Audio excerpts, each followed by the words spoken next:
Sa ating balitang nasyonal, nakarating na sa bansa kahapon ang unang shipment ng imported diesel na inangkat ng pamahalaan bilang bahagi ng hakbang para mapatatag ang supply ng langis at mapigilan ang epekto ng pabago-bagong presyo nito sa lokal na merkado. Sinabi ng Department of Energy o DOE na humigit kumulang 22.5 milyong litro o 142,000 bariles ng diesel ang natanggap ng pamahalaan. Layunin ng programa na protektahan ang mga mamimili at industriya laban sa biglaang pagtaas palalo ng presyo ng langis sa world market. Samantala, inihayag ng ilang oil companies na sapat pa ang kanilang supply ng fuel hanggang Abril.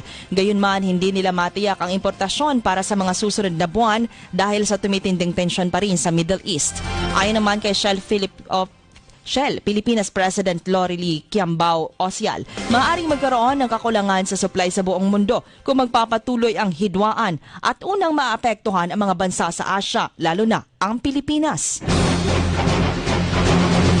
Magpapatuloy naman ang welga ng mga driver at operator ng public utility vehicles hanggat hindi tinutugunan ng gobyerno ang kanilang panawagan sa gitna ng patuloy na pagtaas ng presyo ng gasolina.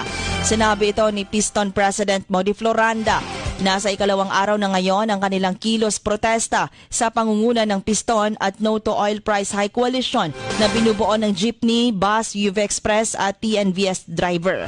Hiling nila sa pamahalaan tanggalin ang excise tax at VAT sa fuel, pagbabalik ng presyo ng gasolina sa 55 pesos kada litro, pag-abolish ng oil regulation law at pagtaas ng pamasahe at ang 1,200 pesos family living wage.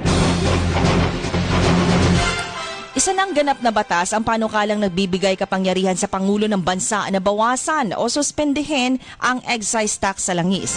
Kahapon, nilagdaan ni Pangulong Marcos Jr. ng RA 12316 sa ilalim ng batas. Binibigyan ng Pangulo ng emergency powers na suspendihin o bawasan ang excise tax sa mga produktong petrolyo para maibaba ang presyo nito habang may gulo sa Middle East. Samantala, sa susunod na buwan, posibleng umabot na sa 1,500 pesos ang presyo ng kada 11 kilogram na tangke ng liquefied petroleum gas o LPG.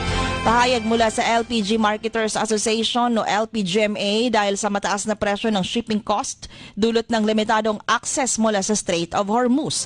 Dagdag pa ng LPGMA na inaatasan ng Department of Energy o DOE ang kanilang hanay na magpatuloy sa pagbili ng LPG kahit na magkano ang presyo upang mapanatili ang supply. Una nang sinabi ng DOE sa Senado na ang stock ng LPG sa bansa ay aabot na lamang hanggang 25 araw.